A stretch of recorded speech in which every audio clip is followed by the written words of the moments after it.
Thank you very much for having me here. I will be talking about Africa, more specifically the Sahel region. However, my case is a bit unique because by the end of the project, I lost all my teammates. So I decided to bring in some features that are close to me. Coming from the voter diplomatic faculty, so I decided to incorporate some voter diplomatic features in my presentation. So let's start with this statement. It's from 1995 by an Egyptian scholar and also the former vice president of the World Bank. It clearly highlights the need for good voter governance and voter management.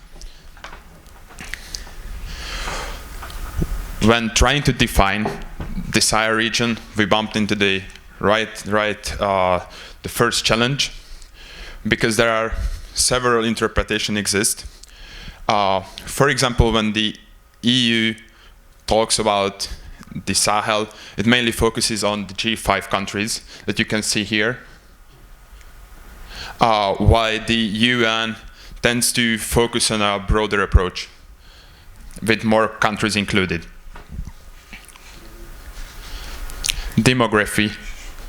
So the fertility rate ranges between 4.6, 6.5, depending on the countries, which makes the region one of the most rapidly increasing countries. And so it increases the unemployment rate while the living standards are relatively low. In terms of social economic factors, the region is fragmented along ethnic and religious lines. Its natural resources, however, are relatively rich, especially in gold in Mali and Burkina Faso, and in uranium in Niger, which country possesses one of the largest reserves in the world, which makes it sort of a playground of the great powers such as China, Russia, or in the past France, which all wanted to expand their leverage to express their influence. This closely intersects with the geopolitical situation, where the weak central powers, the weak governments, fail to provide shelter against terrorist groups active in the region, such as Boko Haram.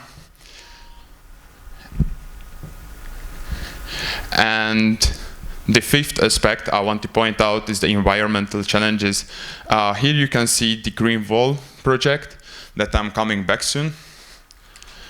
When analyzing the region, it's almost impossible to when analyzing the region, it's impossible not to talk about climate change, causing desertification, water scarcity, changing rainfall patterns,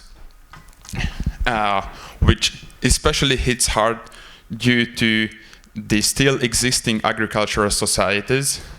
And apart from that, there are also funding problems. Lacking sufficient money deeply undermines the region's stability. And even though there is sufficient amount of money, the high level of corruption blocks the countries from development. There have been some attempts to achieve a change, such as the Green Wall project, desiring to spanning more than 8,000 kilometers in 11 countries. However, some hurdles still emerge, such as the geography or the demography that varies with each region in the continent. And that's when we arrive to voter diplomacy. There are several definitions exist. This is one of the most popular one. And below you can see a hydrological tension map that I'm going to come back soon. Voter diplomacy plays a key role in building peace and promoting cooperation over conflict by fostering win-win scenarios over zero-sum game, as water is a flexible resource to deal with. As the population grows, so does the demand for water diplomats to satisfy all needs. Currently, there are 844 million people lacking access to safe water, and unfortunately, Africa has a prominent role in this ranking. That's why I decided to bring in the hydropolitical vulnerability question that you can see here.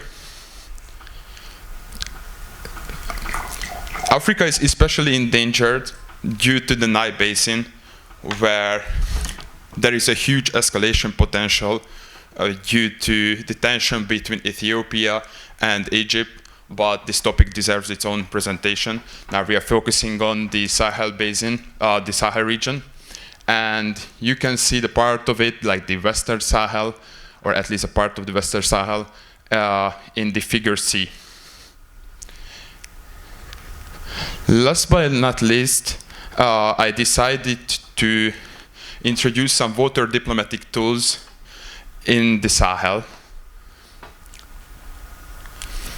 Yes, as you may know, there are some significant water courses, watersheds. Now I want to pay special attention to two of them, the Niger Basin and the Lake Chad Basin. The Niger Basin is governed by an RBO, a River Basin Organization, called Niger Basin Authority, NBA, incorporating 9 member states, aiming at managing water resources, protecting environment, and developing the regional stability. While the Lake Chad is an extremely interesting case where the local population is highly dependent on the shared water resources. That's why it's really interesting that the lake has lost 90% of its surface area since the 1960s. That's why the Lake Chad Basin Commission was established, trying to resolve the situation and restore the lake. I really wanted to point out some assessment analyzing the effectiveness of these RBOs in the region. Unfortunately, due to the lack of time, I didn't have a chance. But you can see my conclusion here. Effective water diplomacy in the Sahel will likely depend on greater regional integration, technological innovation, infrastructure development, and international support. By combining sustainable management practices with diplomatic frameworks, the Sahel could transform water from a surface of conflict into a foundation for peace and development. That's it for today. Thank you very much for your attention. Should you have any questions, please feel free to pose it now.